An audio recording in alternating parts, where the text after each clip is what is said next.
How to make your brand new Superfly 6s worse in 2 easy steps. Step 1, remove the laces. Step 2, wear them and pretend like they're actually laceless boots. Follow those 2 simple steps and you'll be well on your way to rolling your ankles in no time.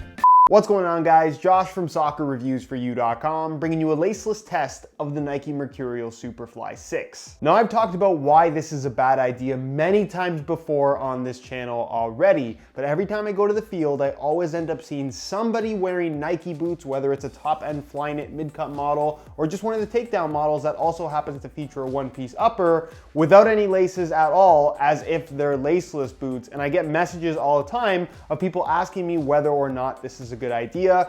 Obviously it's not, but I figured I would test it out for myself and share what the experience is like. Spoiler alert, it's not very good. I recently did a test of the Puma Future without any laces. You guys really seem to enjoy it, but since this is so much more common, I felt like this video was necessary. If you do end up enjoying it, don't forget to support it with a like. And if you're new here watching for the first time and enjoying what you see so far, don't forget to hit that subscribe button along with the little bell notification for daily videos on all the latest and greatest soccer gear. Let me start off by explaining what the laces are actually doing on these or any other form of footwear that comes with laces, because they don't just put them there for nothing. So with the Superfly, as well as a lot of other soccer cleats these days, they feature a one-piece upper, this featuring Nike's Flyknit material, a knitted upper if you will. And of course the lacing system features a dual lace hole setup with 2 lace holes in each lacing position on either side of the shoe. And you can see the shoes lace up pretty normally, and then it just crosses across the top of your foot from top to bottom.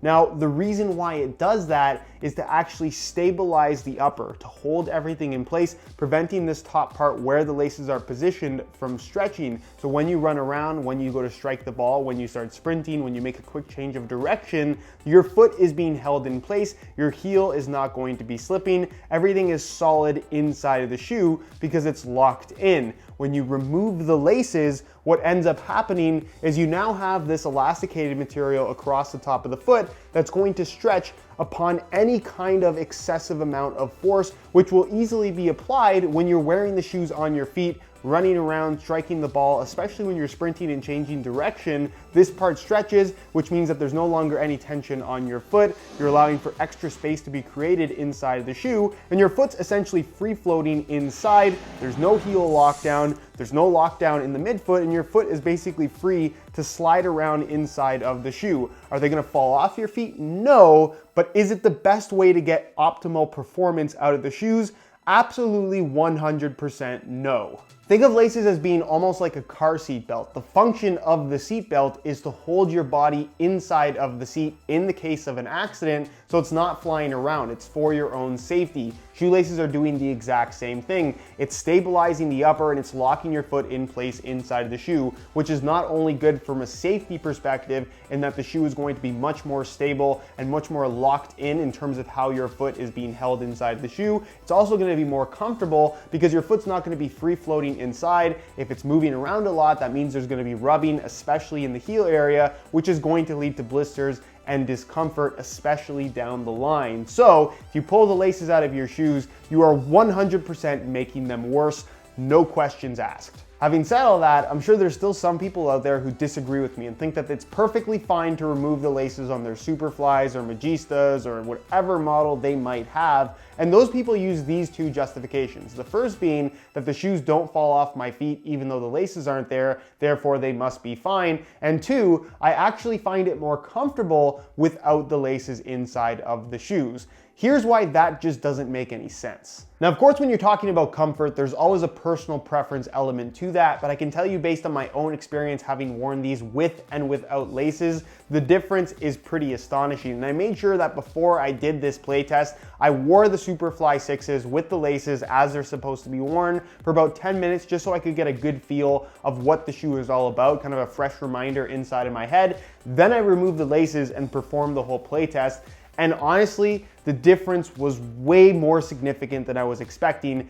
Not in a good way though. With the laces, the Superfly 6 is arguably one of the best performing soccer cleats on the market right now. They're responsive, your foot is secure inside of the shoe, they feel nice and lightweight, they're very, very comfortable despite being very thin and being such a tight fitting shoe. The traction is excellent, the stability is excellent. It's top notch in pretty much every single measurable performance characteristic. With the laces removed, what ends up happening is the lockdown, it completely disappears. Heel slippage is a tremendous issue, and the main reason for that is because of how much elasticated area you have across the top of the foot. This is all stretchy, and yes, it's a one-piece upper. Your foot's not gonna slide out of the shoe. I never had that issue, but my heel is slipping because there's nothing forcing it down. The midfoot is completely free-floating inside of the shoe. I'm about 195 pounds, and when I start moving a little bit more quickly, even when I plant to strike the ball, there is so much stretch happening in the upper that the shoes straight up just felt unsafe and extremely uncomfortable for me. And again, this is where everyone's experience is going to vary a little bit, but I think when you're talking about pure performance with or without laces, when you have the laces in place as they were intended to be worn, the performance is 1,000 times better. So is the comfort, so is the stability, and arguably the safety as well. So would I recommend wearing them without laces for the sake of better comfort? No. Another reason that people have told me as to why they like wearing Superflies or whatever one-piece upper it might be without the laces is that they simply find it more comfortable. When the laces are in the shoes, they find that they're too tight. And my response to that is it really depends on how you tie your shoes. There's a big difference between tying your shoes like this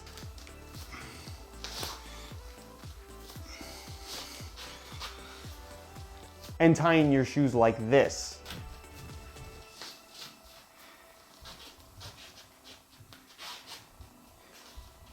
One major mistake that I see a lot of people make when it comes to tying their soccer cleats is that they know soccer cleats are supposed to fit tight, therefore they tie the laces as tightly as they can possibly go. And guess what? 99% of the time, that's gonna be uncomfortable. Of course, there's a personal preference aspect to comfort, so if you do tie the laces as tight as they can go and you like the way that feels, it's comfortable for you, continue doing it. There's not necessarily anything wrong with it, but I can tell you from my own personal experience and how I like to tie the laces on just about any shoe, I don't tie them super tight. I tie them tight enough to where I feel like both sides of the upper are hugging my foot snugly, and it's not allowing that central part of the upper, or at least where the laces are positioned, to expand once I've tied that knot tight. I think a really good tip for a lot of people if you're trying to figure out how tight to tie the laces is tie your laces while you're standing up, because when you're standing, your foot's gonna expand. If you're tying your laces without any weight on your feet, what ends up happening is that you tie them really tight, and then once you stand up and your foot expands, they feel too tight on your feet. So tie them a little bit looser than you normally would, just enough so the shoe is not able to expand in the central portion of the upper, and that's gonna lead to excellent comfort and excellent performance without removing the laces entirely, at which point you're basically just sacrificing all the performance characteristics of the shoe for the sake of comfort, which honestly, going laceless is not gonna make these more comfortable. It's just a silly argument. Getting back into my personal experience with wearing the Superfly 6 laceless, I recorded this playtest video over the course of about an hour, and within that hour of playing in laceless Superflies, guess what? I ended up with a blister on my right heel just from excessive rubbing, because there's essentially no heel lockdown without any laces in place. Your foot is essentially free floating inside of what ends up being a very sloppy feeling shoe with the laces removed, and that's all due to the fact that there is such a large elasticated area across the top of the foot that stretches very easily. This was not meant to hold your foot in place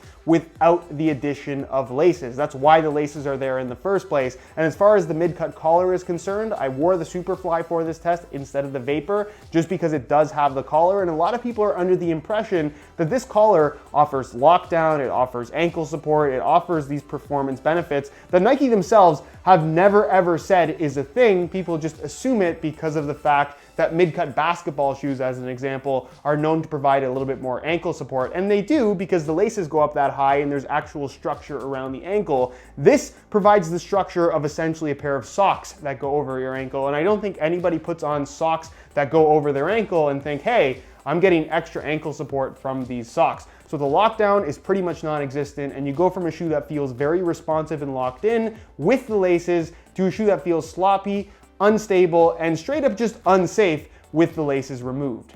When it came to sprinting and quick changes of direction, especially on artificial grass, knowing how clingy that surface is, the studs grip really well, but because the upper is basically free to stretch on its own, you end up with the lockdown equivalent of basically a pair of socks. There really is nothing holding your foot in place. It feels very unsafe, especially in the heel area. I always felt like I was on the verge of rolling my ankle at any moment, which is why I was very happy when this playtest was done. The same issues were persistent when it came to striking the ball. When I go to plant my foot, the top piece of the upper ends up stretching because it's not holding my foot in place. Naturally, it wants to carry forward and kind of push on the top of the upper. Because there's nothing there holding it, it stretches, my foot ends up free floating inside of the shoe, and basically my toes jam against the front of the upper where it is a little bit more structured. And again, it's just a very, very uncomfortable experience. So basically, it's not very good if you take the laces out. You've essentially just made the shoes way worse than they would otherwise be. It's also worth noting that we're several generations into these Flyknit boots from Nike, and it's been pretty well proven at this point that the elasticated bits on these Flyknit boots do stretch over time. So during this test, I wore a fresh out of the box pair of Superfly 6s in the latest CR7 colorway. So the amount of tension and tightness in this elasticated section would be at its very best right now. But if I were to continue wearing them laceless for a couple of weeks, guess what? Those elasticated sections are going to stretch out even more, and the issues that I already talked about in this video would be that much worse. So long term, to wear these as a laceless boot, it, again, would not be a very good idea. And for those that always suggest that you can actually wear them laceless if you get the sizing right, meaning that if you go for a smaller size, it'll offset the stretching of the upper, that simply isn't true. I wore these shoes in a size 9.5 US, and the way that they fit me is 100% perfect, no extra space at the tip of the toe whatsoever. Could I wear them in a 9? Yes, but they would be just way too tight and quite frankly uncomfortable for me. But even if I wore them in an 8, if I managed to jam my foot inside of the shoe, guess what? This stretchy part across the top of the foot, it's still going to stretch. There really isn't much of a limit to how much this is going to stretch. And I'm just pulling with my fingers right here. This is maybe what, 20, 30 pounds of pressure, if that. With the entire body weight, I'm about 195 pounds, pulling on this elasticated part. Guess what? Even if the shoes are too small and just jammed on my feet, it's still gonna stretch more and it's still gonna lead to instability. If the shoes come with laces, the laces are there for a reason. Just because the upper is one piece and they'll stay on your feet without laces does not make them qualified laceless boots. So in conclusion, if you buy the Superfly 6 or any other boot that has laces, wear them with the laces. If you want a laceless boot, then buy a laceless boot. It really is that simple. Anyways, guys, that is it for my laceless test of the Superfly 6. If you guys would like more info on the Superfly 6 and Vapor 12 Elite models with the laces as they're meant to be worn, I'll leave a little pop-up on screen to my original playtest that I did on the shoes, wearing them the proper way, so you can get a better idea of what they're all about. So if you haven't seen that video, there'll be a little pop-up on screen. Go ahead and check it out. Anyways, guys, that's it for this one. If you enjoyed the video, don't forget to support it with a like. If you have any questions, as always, leave them down below in the comments, and I'll do my best to get an answer out to you as soon as I possibly can. And if you have any other suggestions for videos or future playtests, let me know down below in the comments, and I'll take a look at everything you guys have to say. If you guys aren't subscribed already, be sure to hit that subscribe button for daily videos on all the latest and greatest soccer gear. You can find all my social media information linked down below in the description as well. And other than that, guys, hope you enjoyed the video, and as always, thanks for watching.